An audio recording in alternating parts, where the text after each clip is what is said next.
A big mountain on your head? Yeah. Oh my God.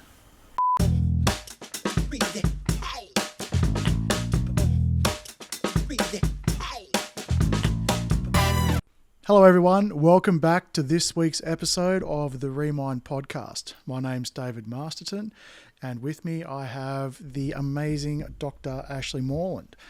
And for those who have been playing the home game, last week we spoke about dealing with grief on a more sort of personal level. And this week we're going to talk about how to support someone who's grieving, because that in itself, boy, have I got some stories of what not to do.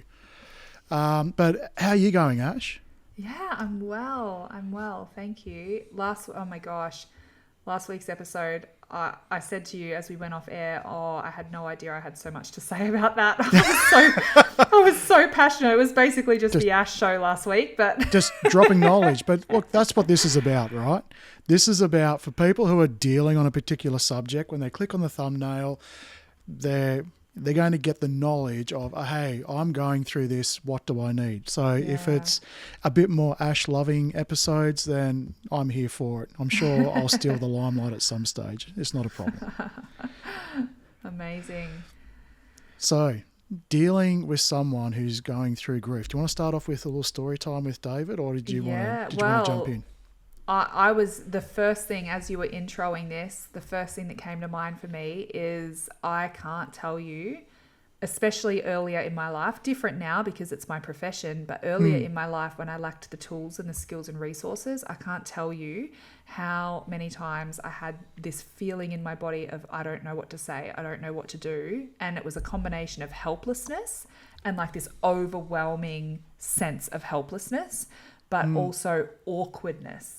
And there are times when I completely dropped people that I cared about and basically went into a complete MIA because I just didn't know what to say. And it was easier for me to basically fall off the face of the earth than it was for me to actually communicate, I don't know what to say.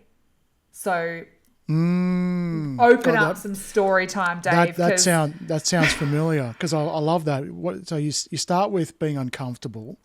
Yeah. Yeah. What was the next thing you sort of said? Oh no. The first one was just that overwhelming sense of helplessness, then the second one was like this awkwardness of like. Yeah. Ugh. Yeah. So yeah, helplessness, then awkwardness, then add to that a sense of frustration. Ooh. Then irritation. That's kind of what I went. But I mean, it was time. It wasn't sort of over, something happens in the morning, get over it by nighttime kind of thing. And the story goes like this. So the mother of my children, when we were married, she lost her father. And it was a pretty, she lost him to cancer. So it was a general degradation from the man that we knew to what happened, and she was incredibly close to him. Yeah. And so when it happened, it wasn't necessarily like we could see overall that's what the trajectory was happening, but kind of nothing prepares you for when it happened. Yeah. And at the time we were living in a separate state. And so we flew back, and it was just, she handled it incredibly. Whatever you deem incredible was, for me, it was incredible because when I reflect on it, it wasn't as emotional as I expected her to be. Okay. Right? Clue number one. Yeah. Then it was after the adrenaline of everything that was going on. Like obviously the funeral was really sad, or was all of that was really sad. And then we went back home. Yeah. And then it was the days and weeks to then years that followed, which to me sort of went from this gradual decline of the projection of what I was putting on what's reasonable. Yeah. Because I didn't have this attachment. Like overall emotionally, I wasn't, very open at all now that I sort of see in hindsight. And so it would go from, I felt useless, but I was okay with that, you know. So I would try and sit with her, do a couple of things. And then as weeks or days turned into weeks, weeks turned into months, it's sort of like, okay, we're still crying about this. We're still upset about this. But, I mean, okay. And then months, you know, multiple months, you know, maybe a year or so came into it when, and I look back now and the emotions were so real. Like for her, these were massive emotions. Yeah. And so it went from feeling useless to being uncomfortable, and I'd gotten into frustrated and irritated because it wasn't over yet. She hadn't processed it yet. Are we still doing this? Yeah, and then I remember even saying to her during one of these things, you know, or maybe slightly after it, like, when are you going to stop grieving? And where that came from was a place of, can you just fix yourself? Right? It wasn't, it wasn't, it wasn't coming from a sense of, you know, I'm here with you. Like I was definitely there with her day 1, day 2, day 3, because in my mind, it's sort of like, that's normal. Yeah. That's reasonable. But now we started to get outside of the window in my mind, and now I'm sort of like, this is not so much reasonable anymore. Yeah. Everyone's moved on. You know, how are you going to do it? Now, this took a while. I wasn't a complete arsehole. But what I'd missed completely was what she needed. Now, whether she knew what she needed or not is at this point irrelevant. Yeah. It was the fact that I didn't know what she needed, and it was what then I was projecting on her because I wasn't helping her with the grief. I was managing my own emotions around her grief. And so that was really the biggest thing that I now look at, that going back, the David of today would handle that very differently. Yeah. And that was the David who prides himself on fixing things and giving great advice and all of these things back in the day.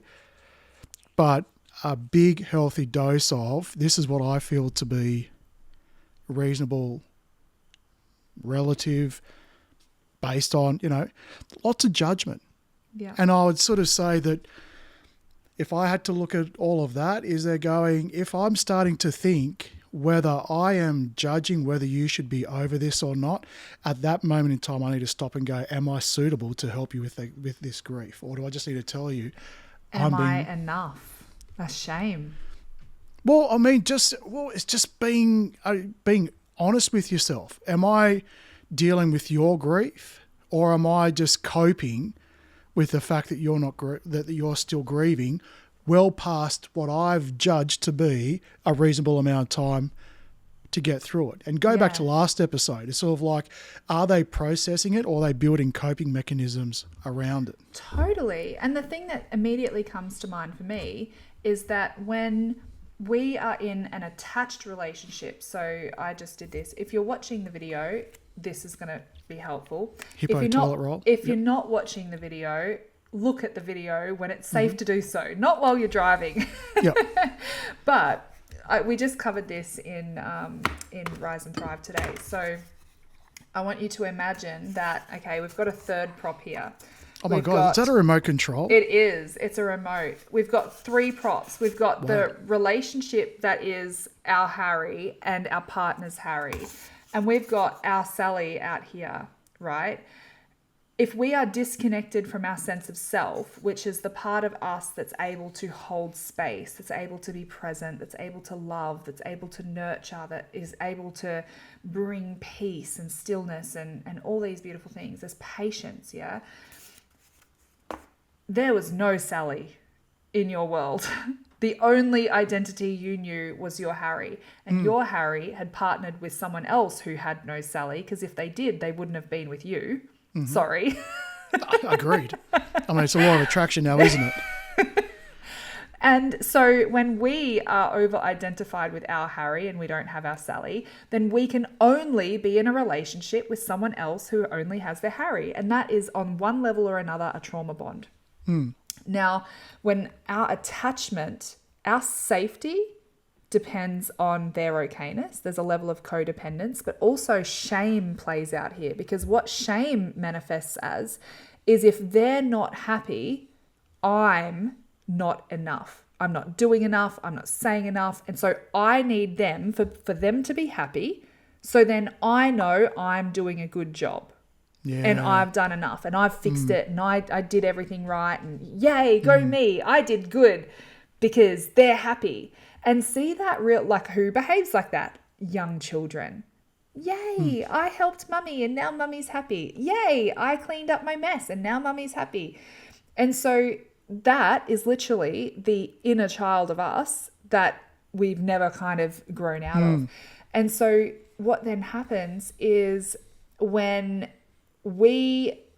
our partner is stuck in their grief, is stuck in their pain and is in their hurt and they're processing, Harry uses logic and he's like, okay, someone they love just died or something really traumatic just happened.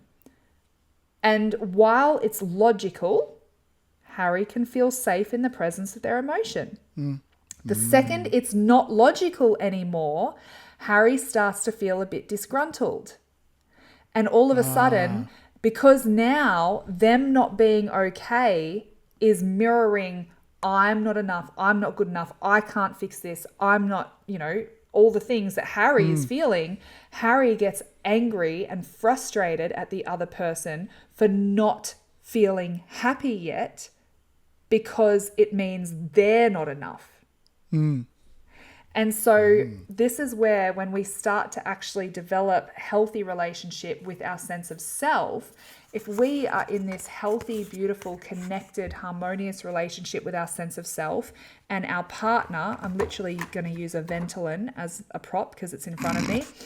If our partner is sitting over here with their deeply connected relationship with their sense of self and they're moving through their stages of grief, we can know that they're okay to take whatever time they need to be able to process, and it doesn't bring up shame in us, it doesn't bring up hurt in us or fear, because their okayness and their experience is sovereign for them. It's not about us. And so that's the ideal healthy relationship, is when there's ultimately 4 identities in one healthy relationship. There's each person's Harry and each person's Sally. And when that happens, there's no attachment. Our Harrys are not attached, which means that we can have our sovereign experiences. And so that was a bit of a long-winded explanation, but when you were sharing about that frustration that was coming up or like, can you just be over it now? I wanted our listeners and our viewers to get an actual comprehensive understanding of what is that about? Where is that stemming from? Where is that coming from? Because it actually doesn't make you a bad person. You inherently are not bad. It simply means that your Harry was starting to feel triggered and threatened by that response in the other person that you couldn't control. Because it's all logic. Logic. As you said. Yeah. And so, we can wrap this up right now. Basically, the best way to help someone grieve is to make sure you're healed in the first place. No, that's not what we're saying. But it's a really big clue, right? It's sort of like, if you really want to help someone heal or to grieve, it is a healing process. It's just what they're healing is just sort of something, they're grieving a future that they don't want to choose. They want the old, they want the old thing that they can no longer have. Yeah. That's denial. Perfect. That's the denial stage. They're being denied what they want, right? I want to go back to that. And that's basically what they're grieving. So if you find yourself sort of having to use logic to figure out how to help them, then that's a big clue that while you're someone with good intention, where it's coming from can get to a part or will lead down the path, if you keep on going that way, of you're judging. There will be a judgment at some point. So if it's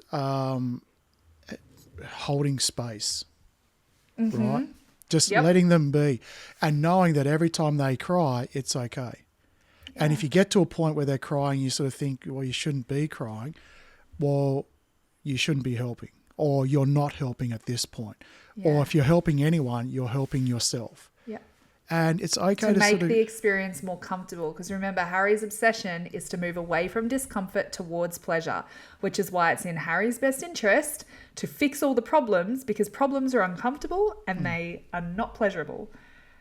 So, and a big shout out to all the Harrys out there. We love you guys. I mean, Harry's got a bit of a bad rap, but I mean, it is just for educational purposes only. There's no real, connection between Harry's and the wooden hippo that Ash is holding up right now.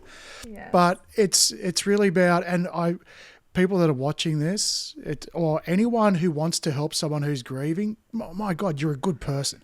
All the stuff we're saying about being aware is to sort of make you aware of what it is that is helpful and some things that are not helpful. And we are all going to fuck this up at one stage or another. Totally. And that's okay, because we're coming at it with good intentions. Now what we're trying to do is not only come up with good intentions, but with new awareness. And with that new awareness, and new tools. Yeah. And then with the tools and skills, and we just sort of build. Because, when I think about what I was doing before, the fact that I was doing that, it's because I was dealing with, go back to last episode, there was a big old trauma that I'd built coping mechanisms around that I had to unpack myself. But I mean, as part of the landscape, I thought it was all okay. Yeah. That's what a good life is, right? Everyone's got their issues. Everyone's got this and everyone's got that. And so, I'll deal with it this way. Yeah, totally.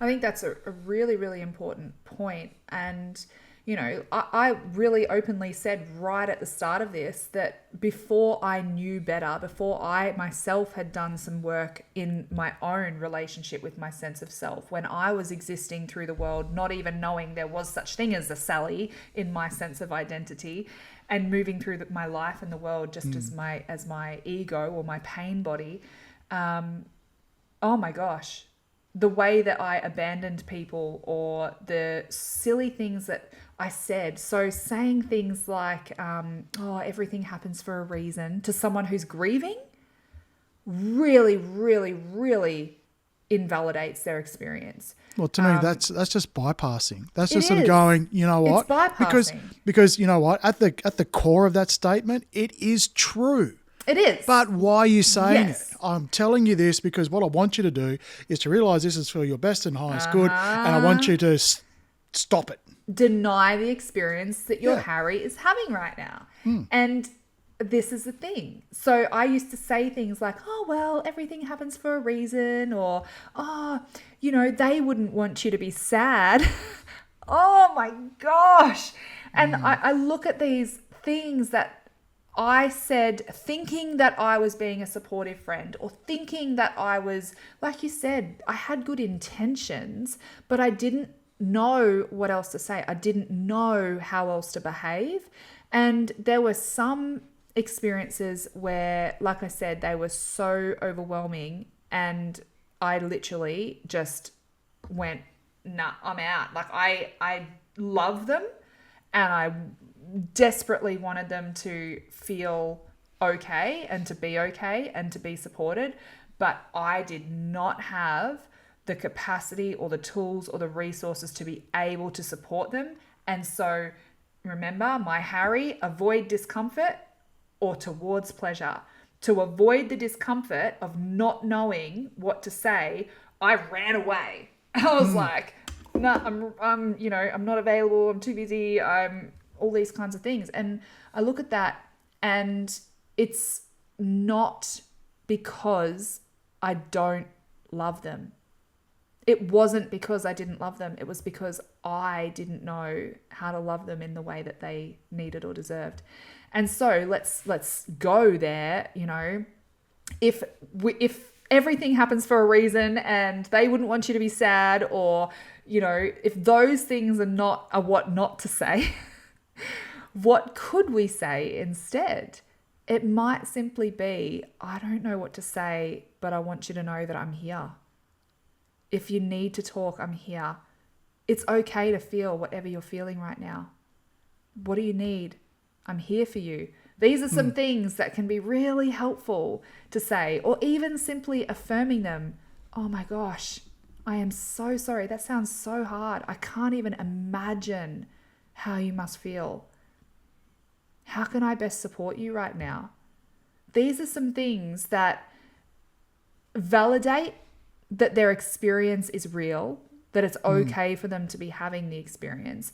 And I saw something on Facebook recently, and it was under the image was called Grief Groceries, and I had never heard of it before, but I thought, oh my gosh, I love that, because it can be nice and well-meaning to say something like, oh, you know, let me know if you need anything, or what do you need right now? That can be well-meaning, but often when someone is in such a state of trauma and such an intense, acute, you know, shutdown mode, they don't know what they need, because the front part of their brain that is responsible for awareness and logic and reasoning and you know, our executive functions is completely offline, and they are surviving from the back part of their brain. So something that this post showed was to order and send grief groceries. Grief groceries are groceries, you know, what does survival look like? Survival looks like they still need to eat. Eliminate some steps to make surviving easier for them. Send them some basic food stuff that they can, you know, that the kids can be fed, that they can be fed. Cook them meals, run errands for them.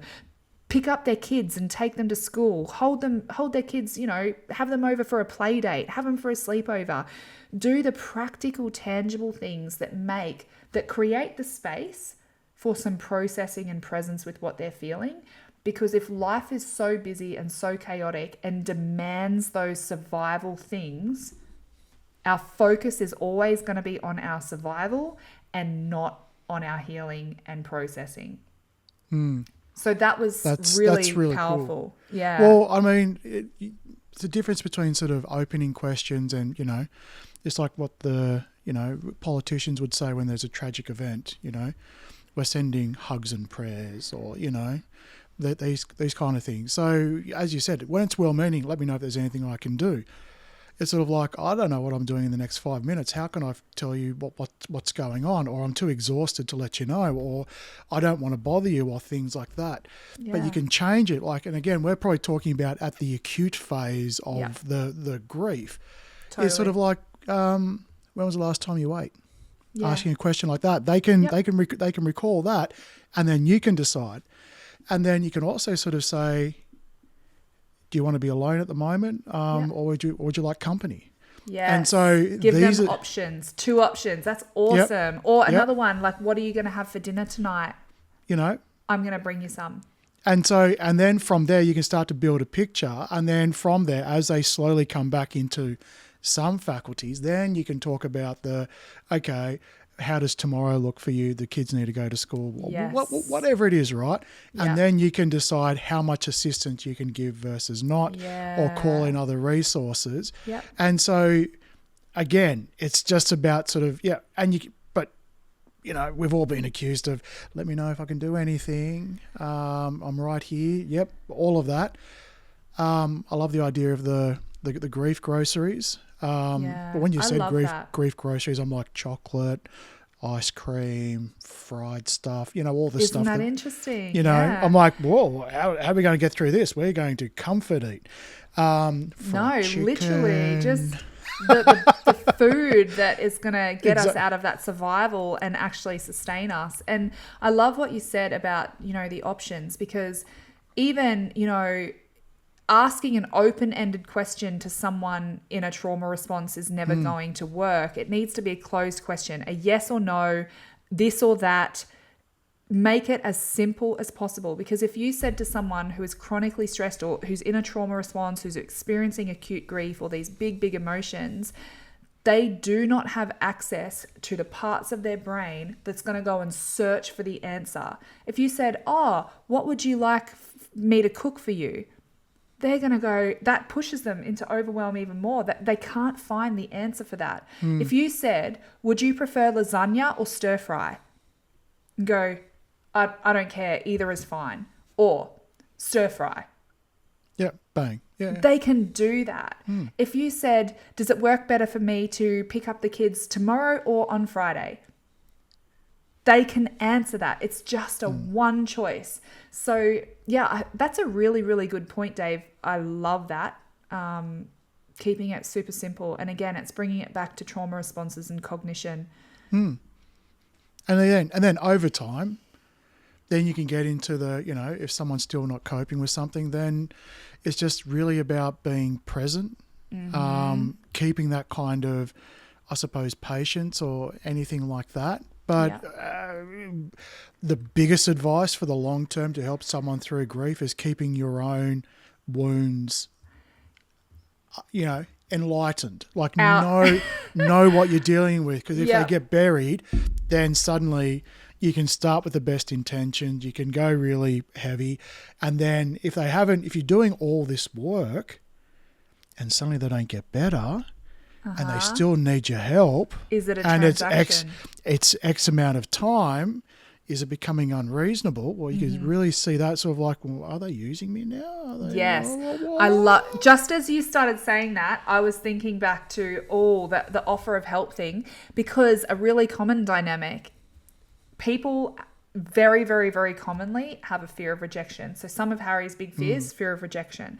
If you offer help and they decline or they ignore you or they don't get back to your message, your inner Harry, you need to be really observing what that brings up for you. Because if your inner Harry starts to feel resentful or hurt or rejected, that they didn't even reply to you, or that they didn't even say thank you, or they didn't accept your offer of help, observe your own response.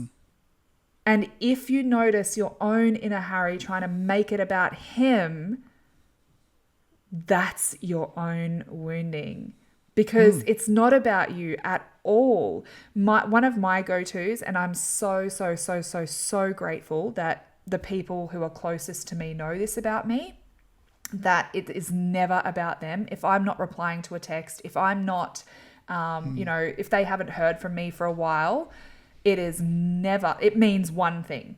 It literally will mean one thing, and that is that Ash is overwhelmed at the moment. What's going on in her world. And my relationship with my father really advanced in this space, because if he never heard from me, he used to get very triggered and really upset over that.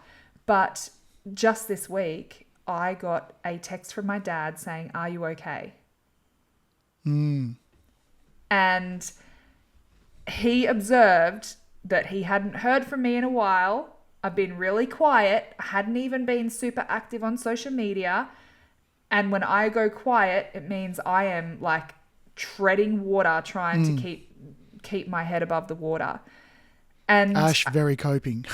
Ash is coping. Yeah, Ash is surviving at the moment. Yeah. I just realized I'm playing with Harry's butt. Well, there's your intro. Ash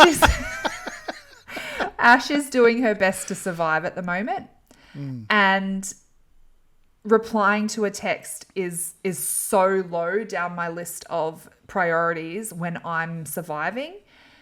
And it's not because I don't love them. It's not because they're not important. And so that's something that has taken people, because of my capacity to be able to explain that to people and help them understand and see things differently. The people closest to me in my life recognize that when I go quiet, it's never about them. I'm not avoiding them. I'm just simply in my own overwhelm, figuring things out. And when I come out of that overwhelm, I'm super responsive again. I'm present. I'm around. So yeah, as you were speaking and you're talking about be aware of your own responses, I would say, if they reject your offer for help, if you go and deliver them a meal and you go, you're doing all of these things to support them and help them, and they don't say thank you, or they don't respond in the way that you would expect, and you start having stories that they're ungrateful or, whatever. And they didn't say thank you. And Yes. I know they're going through a lot, but what happened to common courtesy or decency or Yes. just manners? I don't think they Exactly. really appreciate what I'm doing for them. Exactly. And so that means that is your own Harry who is being nice, who is playing out, there you go, there's our next episode, Dave, the difference between being nice versus being kind. When your Harry is being nice, but it's simply for your own either pleasure or to avoid discomfort.